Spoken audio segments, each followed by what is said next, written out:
पिछले एपिसोड में लड़के ने अपनी सारी मछलियां पुराने काले सांप को दे दी और जब वह लौट रहा था तो एक काले लबादे में एक आदमी जो स्नेक कैचर सेक्ट से था उससे पुराने काले सांप के बारे में पूछताछ करता है। वहाँ स्नेक कैचर सेक्ट के 1 से ज्यादा लोग होते हैं और वे सब पुराने काले सांप को पकड़ने के लिए आए होते हैं। उनमें से एक घास में ढूंढ रहा होता है जबकि दूसरा फिर पूछता है क्या ये लड़का गूंगा है, वह उसके सवाल का जवाब क्यों नहीं दे रहा। लड़का जवाब देता है कि उसने कभी भी पुराने काले सांप को नहीं देखा।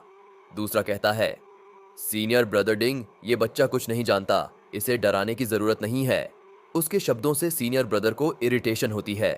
इसी बीच कुछ कौवे जोर जोर से कांव कांव करने लगते हैं। वे आसमान में कौओं के झुंड पर ध्यान देते हैं और सोचते हैं कि जरूर कोई कमोशन हुआ है। वे उस जगह को चेक करने का फैसला करते हैं। यह हाईली पॉसिबल है कि यह हलचल पुराने काले सांप की वजह से हो। लड़का दिल ही दिल में दुआ करता है कि पुराने काले सांप को पकड़ने से पहले वो भाग जाए। अचानक वे सुनते हैं कि कोई चिल्ला रहा है कि पुराने काले सांप ने फिर से नदी में किसी को खा लिया है। स्नेक कैचर्स को पुराने काले सांप की लोकेशन मिल जाती है और वे तेजी से उसे पकड़ने के लिए दौड़ पड़ते हैं। लड़के को राहत मिलती है क्योंकि उसे पता है कि पुराने काले सांप ने तो उसकी मछलियां खाई थीं, तो नदी में कोई और सांप होगा। दृश्य टूटे हुए अंडों की तरफ शिफ्ट होता है। एक पक्षी ने हमारे स्नेकी के सिर पर चोंच मारी है। स्नेकी ने स्नेक कैचर्स और लड़के के बीच हुई सारी बातचीत सुन ली है। वह समझ नहीं पाता कि वे लोग क्यों सोचते हैं कि वही नदी में लोगों को खा रहा है और लड़के ने क्यों कहा कि उसने उसे कभी नहीं देखा। इंसान उसे कंफ्यूज कर रहे हैं। यह सब उसके समझ से बाहर है, लेकिन इस वक्त सबसे जरूरी बात यह है कि उसे इन स्नेक कैचर्स से बचना है। अगर उसे जिंदा रहना है तो उसे इस जगह के पास कभी नहीं आना चाहिए। वह तय करता है कि वह नदी के दूसरी तरफ पहाड़ों की ओर भाग जाएगा, जहां कुछ महीने के लिए छिपना सुरक्षित होगा। 3 महीने में सर्दियां आने वाली हैं, लेकिन उसके पास खाने का कोई इंतजाम नहीं है।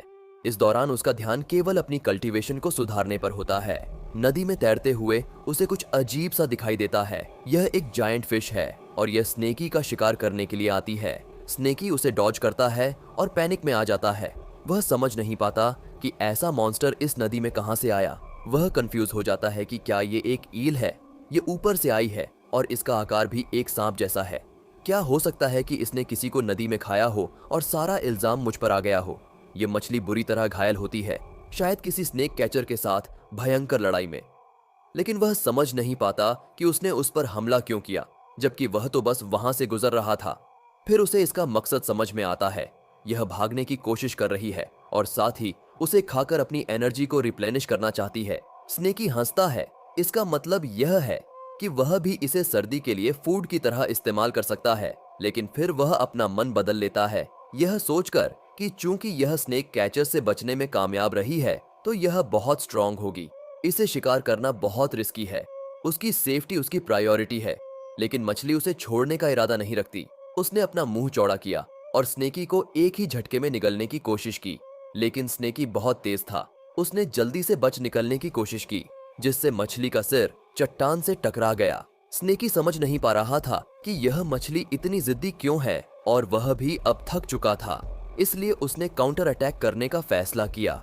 उसने सोचा कि अगर वह अपनी पूरी ताकत से उसकी कमजोर पड़ चुकी पेट की जगह पर हमला करे तो वह शायद उससे बच सकता है। उसने योजना के अनुसार अपनी पूंछ से मछली के पेट पर वार किया और मछली के शरीर से निकले मांस के कुछ टुकड़े निगल लिए। उसे यह मछली का मांस बहुत चिकना और अजीब गंध वाला लगा।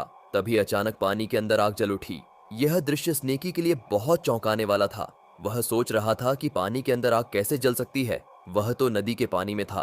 क्या यह कोई इल्यूजन है? क्या मछली के बलगम ने उसे हेलुसिनेट कर दिया है? लेकिन उसे गर्मी महसूस हो रही थी। क्या यह कोई कंडीशनड रिफ्लेक्स है जिसे वह कंट्रोल नहीं कर पा रहा था? फिर उसे चेन फैन की क्लीवेटेशन का जिक्र याद आया। जब इल्यूजन का सामना करना पड़े तो शांत रहना चाहिए। तुम्हें अपनी सारी की को एक बिंदु पर केंद्रित करना चाहिए। उसने वही प्रक्रिया दोहराई और कहा, स्वर्ग और पृथ्वी शतरंज की बिसात हैं और सभी प्राणी उसके मोहरे। अपनी चेतना पर पूरी तरह ध्यान केंद्रित करते हुए उसने अपनी सारी ताकत का उपयोग करके इस इल्यूजन को तोड़ दिया।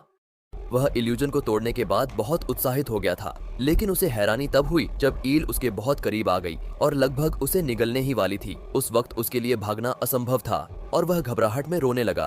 अनजाने में उसने अपनी लोहे की पूंछ का हमला किया। उसकी पूंछ पर लगे सुनहरे कांटे इतने तेज थे कि उन्होंने ईल की त्वचा को आसानी से काट दिया। केवल एक साधारण हमले से उसने पूरे विशाल ईल को 2 हिस्सों में बांट दिया।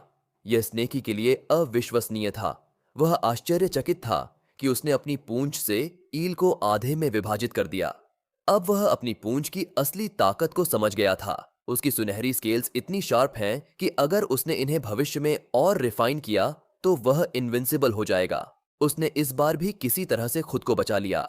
वह इस बार केवल इसलिए जीत पाया क्योंकि वह मछली बुरी तरह से घायल थी और उसकी सुनहरी स्केल्स से टकरा गई थी। अब उसके लिए बेहतर होगा कि वह जल्दी से भागे और पहाड़ों में छिप जाए। उसने मांस का स्टॉक बांध लिया। यह मांस उसे पहाड़ों में कई महीनों तक कल्टीवेशन के लिए पर्याप्त होना चाहिए। उस डीमन कोर के साथ वह तीसरे स्पिरिचुअल स्टेज तक पहुंचने में सक्षम होगा। फिर उसने कुछ पाया। जब उसे स्नेक कैचर की प्लेट मिली तो उसे घबराहट होने लगी।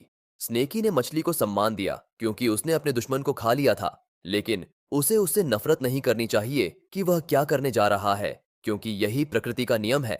यह कहकर उसने मछली के डीमन कोर को निगलना शुरू कर दिया, लेकिन वह उसके लिए बहुत बड़ा था। उसे इस बड़े टुकड़े को निगलने में समय लगेगा। इसीलिए वह अपने खाने के साथ वहां से निकलने लगा, क्योंकि स्नेक कैचर्स जल्द ही वहां पहुंच सकते थे। पहाड़ों में उसे इस डीमन कोर को रिफाइन करने के लिए पर्याप्त समय मिल जाएगा। स्नेक कैचर्स वहां आ गए। उन्हें उस मछली के कुछ मांस के टुकड़े मिले और साथ ही पुराने काले सांप की कुछ स्केल्स भी मिली। नदी में जो वाटर बीस्ट किसी को खा गई थी वह पुराना काला सांप नहीं था, लेकिन जिसने इस वाटर बीस्ट से लड़ाई की वह पुराना काला सांप था। उसने पूछा, क्या हमें सांप का पीछा करना चाहिए? पहाड़ों की आयु भालुओं का घोंसला है। उस जंगल में कई बड़े भालू हैं और वे सभी तीसरे स्पिरिचुअल स्टेज के शिखर पर हैं, इसलिए हमें लापरवाही से काम नहीं लेना चाहिए। पहाड़ विशाल हैं और जंगल गहरा है। उन्हें पुराने काले सांप को खोजने में महीनों लग सकते हैं, लेकिन वे निश्चित रूप से भालू जानवर का सामना करेंगे। फिर उसने कहा, क्या तुमने सुना? कुछ दिन पहले पुराने काले सांप ने एक अल्केमिस्ट को निगल लिया और उसके साथ उसकी ह्यूमन पैलेट को भी, जो वर्षों से दवाइयां खा रही थी और कल्टीवेट कर रही थी। उसने इसके बारे में नहीं सुना था। वह कहना चाहता था कि उस ह्यूमन पैलेट का औषधीय प्रभाव अभी भी उस बीस्ट के शरीर में होना चाहिए। उसका सीनियर ब्रदर कई वर्षों से तीसरे की रिफाइनमेंट स्टेज पर अटका हुआ था, इसलिए यह उसके लिए एक दुर्लभ अवसर है। उसने उसकी बुद्धिमत्ता की प्रशंसा की। वे सच में पुराने काले सांप को गुप्त रूप से मार सकते हैं और अपनी कल्टीवेशन के लिए उसे निगल सकते हैं, लेकिन पहाड़ों में सिर्फ दोनों के लिए जाना बहुत जोखिम भरा होगा। उसे डर है कि वे नुकसान उठाएंगे। उसके पास एक योजना है। कुछ महीनों में पहाड़ बर्फ से ढक जाएंगे। भालू, सांप और अन्य जानवर तब तक सर्दियों की नींद में चले जाएंगे। यही उनका सबसे अच्छा मौका होगा। उन्होंने फैसला किया कि जैसे ही पहली बर्फबारी होगी वे अपनी योजना को अंजाम देंगे। स्नेकी को एक अच्छा गर्म गुफा मिल गई। उसने कुछ महीनों के लिए इसे अपना ठिकाना बनाने का फैसला किया और अब वह अपनी कल्टीवेशन शुरू करेगा। इस वीडियो के साथ अंत होता है। अगर आपने अब तक देखा है तो अपनी कमेंट में 1 स्टार जोड़ें।